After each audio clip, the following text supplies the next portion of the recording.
Like to call the Architectural Review Board meeting for Wednesday, August 21st, 2024 at 7 PM to order. Do we need a roll call? Chuck Mason, Here? Baker, Schneider, Marvin, Here. Joanna Mason. Here. All right. Please stand for the Pledge of Allegiance. I pledge allegiance to the flag of the United States of America and to the republic for which it stands, one nation, under God, indivisible, with liberty and justice for all.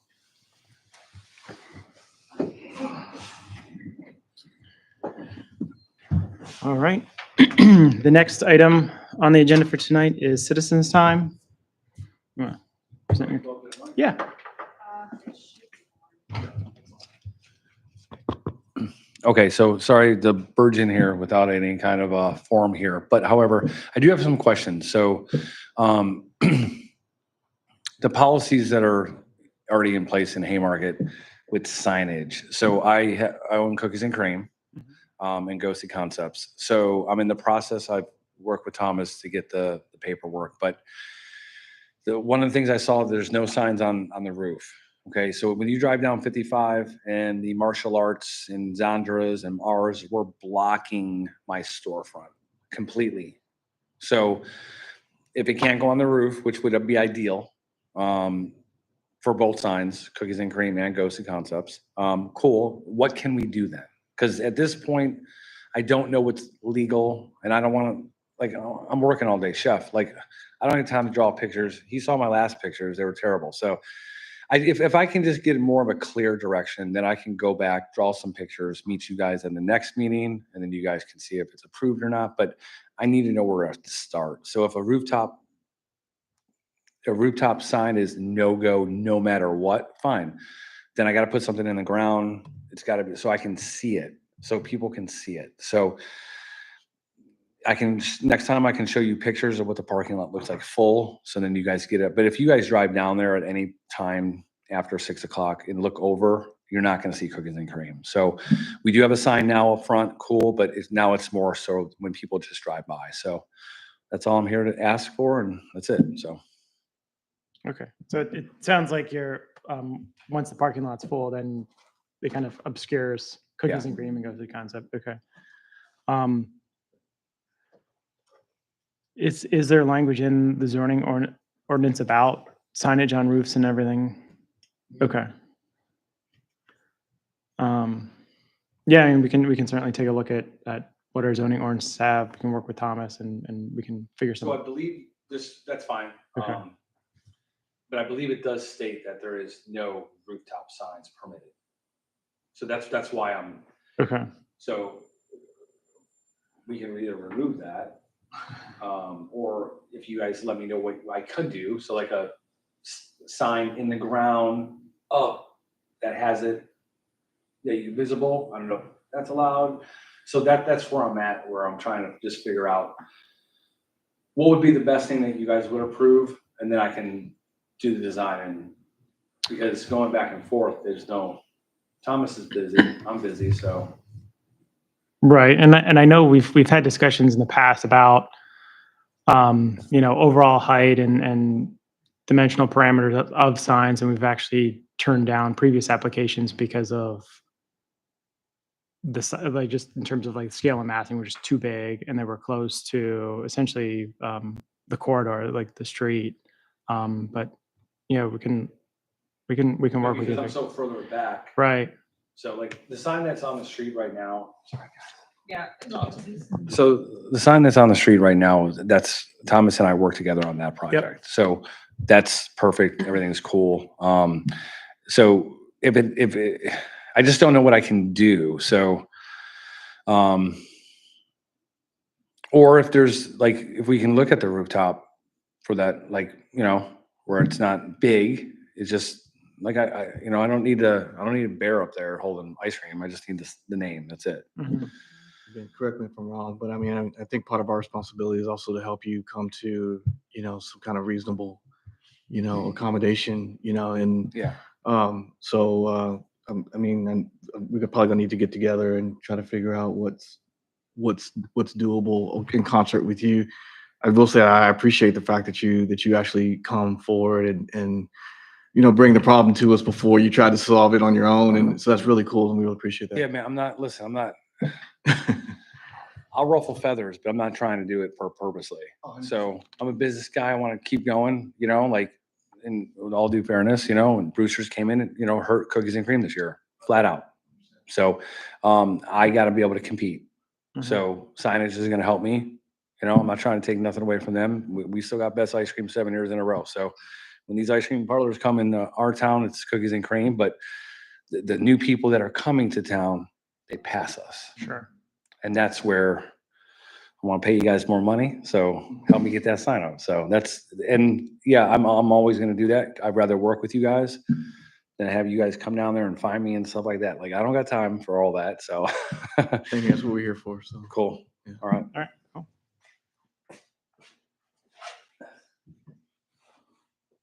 All right. Next item, minute approvals. Do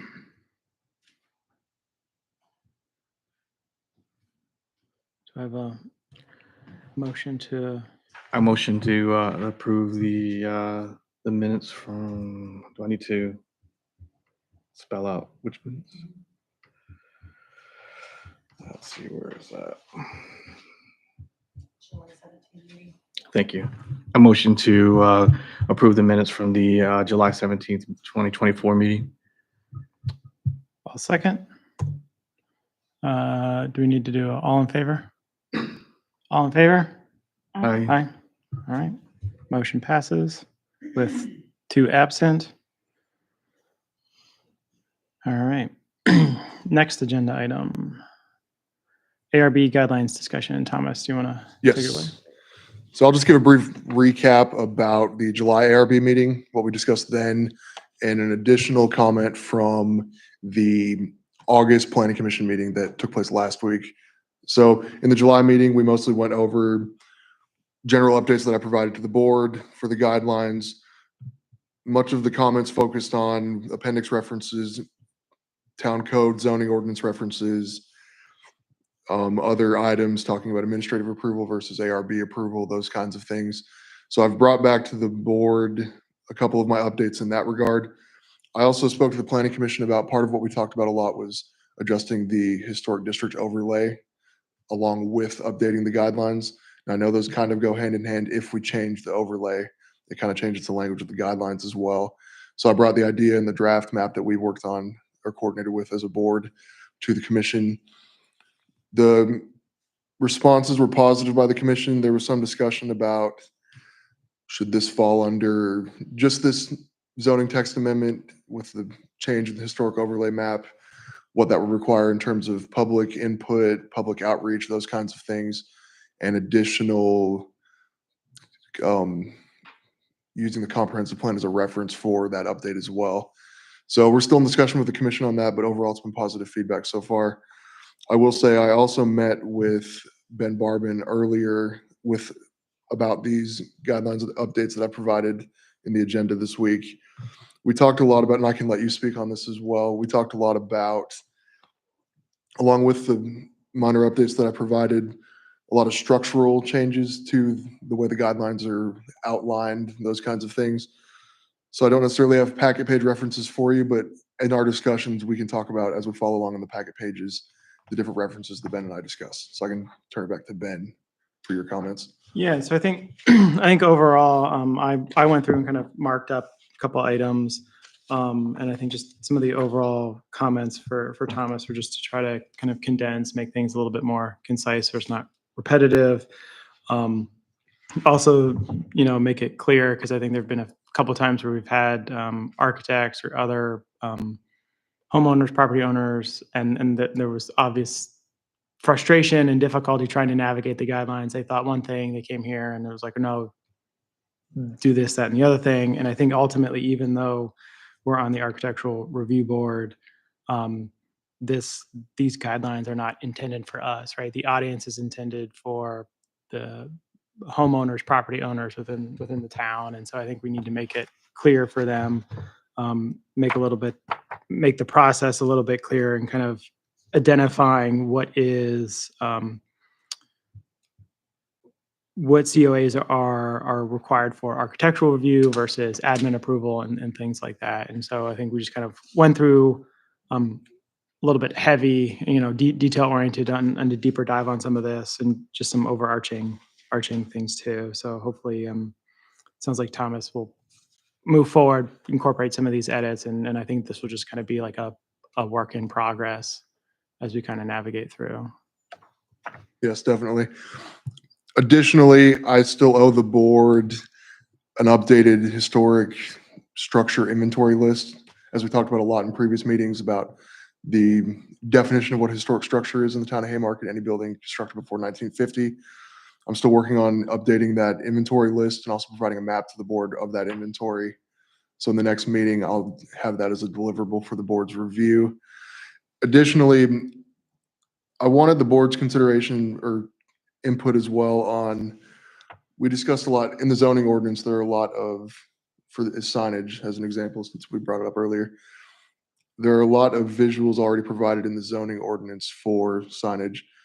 We don't want to be redundant with these guidelines, but also we do want to provide clear references and visuals for applicants when they wish to apply for any sort of COA. An example being I have specific zoning ordinance requirements I follow when I review applications. Those fall under 3 different districts: a gateway district, a core district, a residential district. That is a visual shown in the zoning ordinance, but not necessarily, it hasn't been shown in the guidelines before, and it's something new for a lot of applicants. I'm curious of the board's input on how much of visual reference would you want to see versus code reference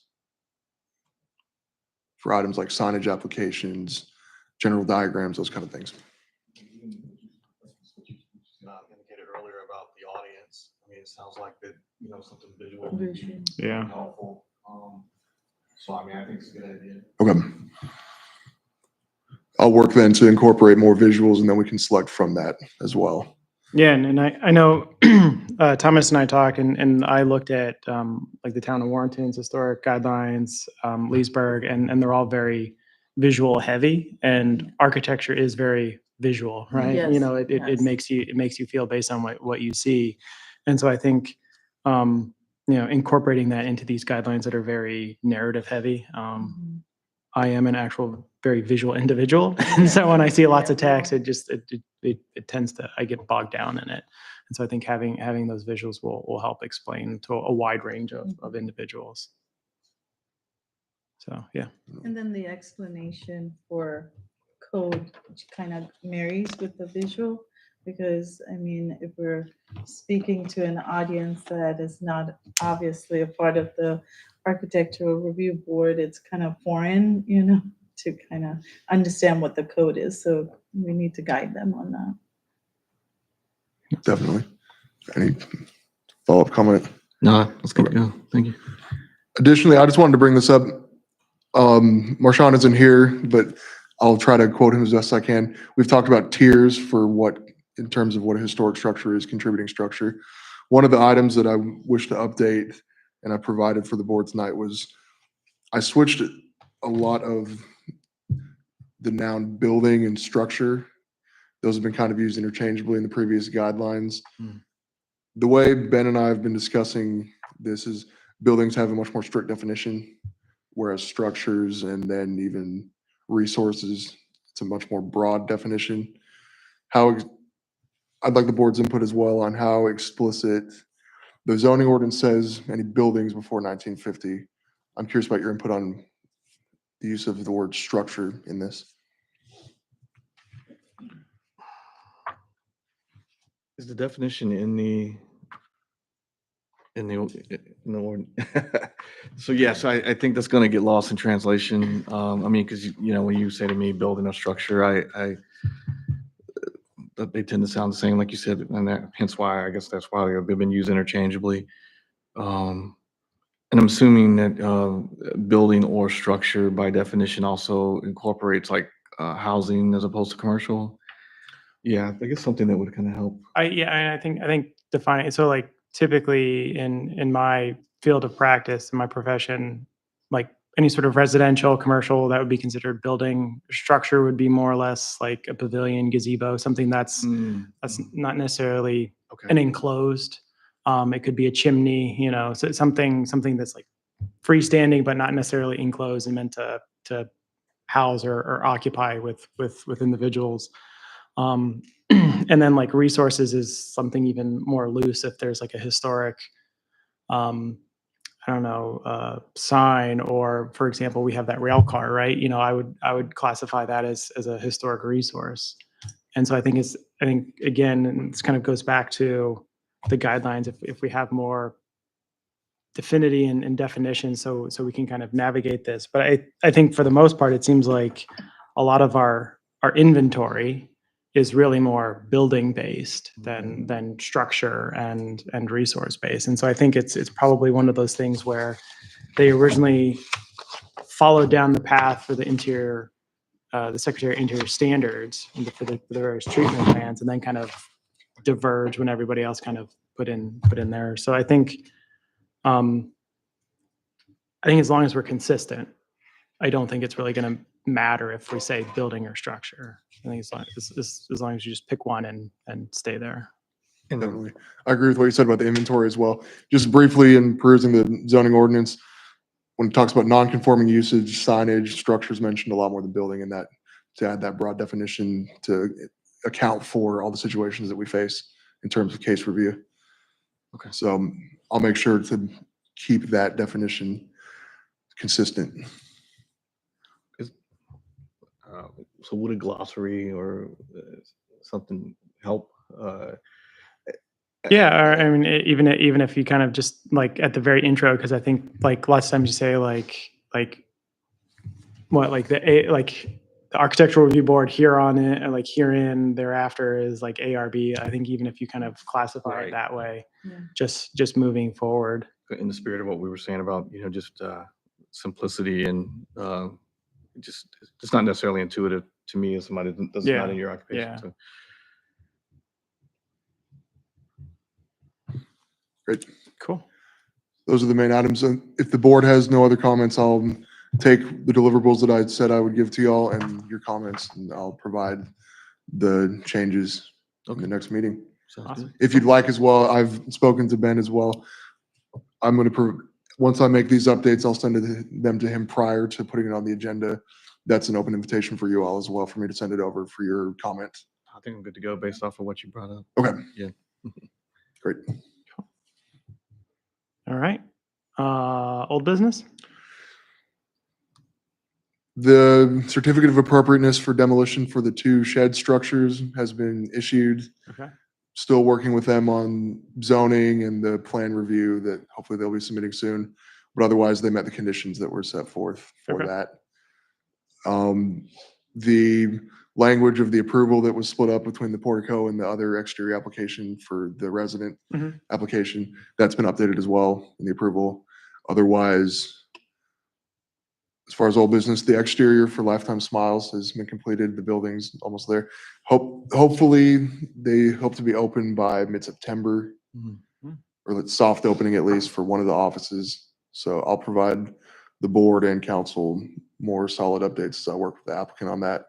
But they've met the standards for that, that we reviewed and approved.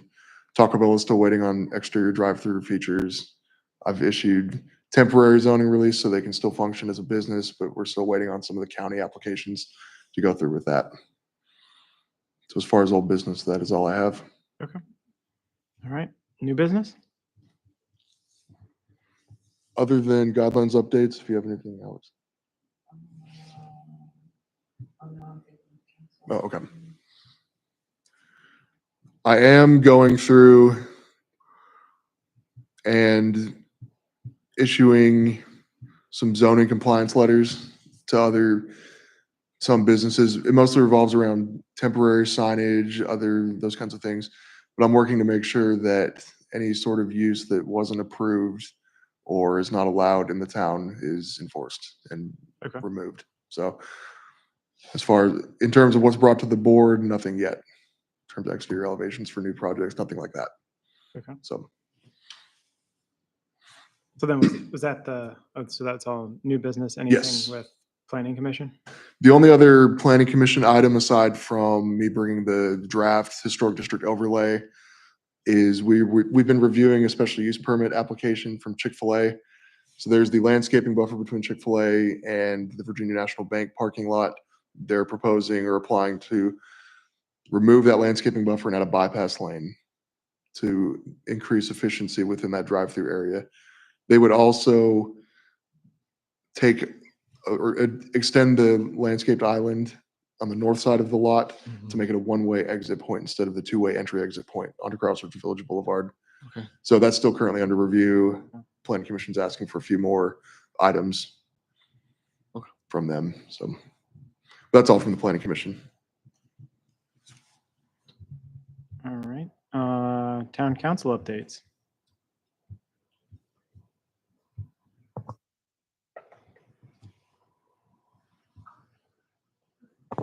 That's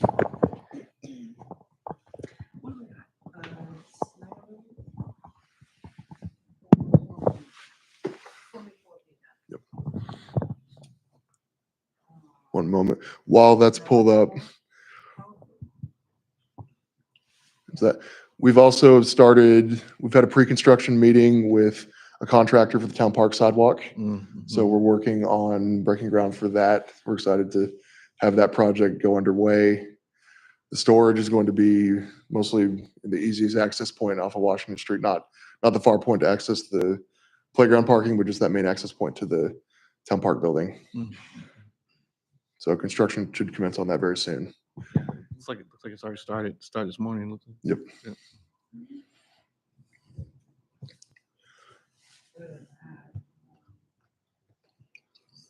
We passed a zoning text amendment and a comprehensive plan amendment, and also that the council's adopted a snow removal policy for the town. Mostly encompasses Washington Street and the one side of Jefferson Street that is paved in the town.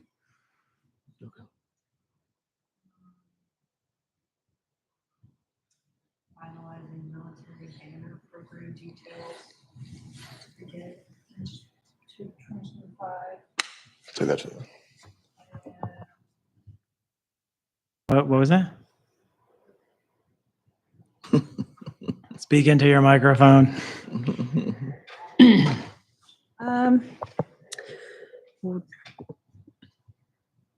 Finalizing details for a military banner program. Okay.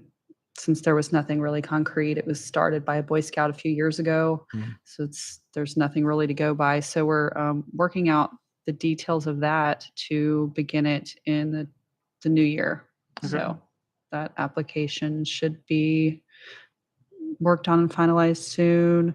I think the town events coordinator and Emily, town manager, walked the streets to map out Haymarket Day, and I think they've opened it up. Applications, I think it was closed, but now they've opened it up for a little bit more.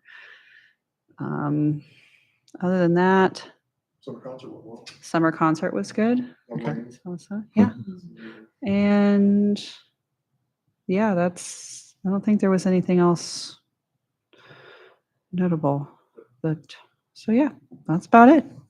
Okay. Cool. All right, then final item, adjournment. Do I have a motion to adjourn? I motion we adjourn. Do I have a second? I second that. All in favor? Aye. Yeah. All right.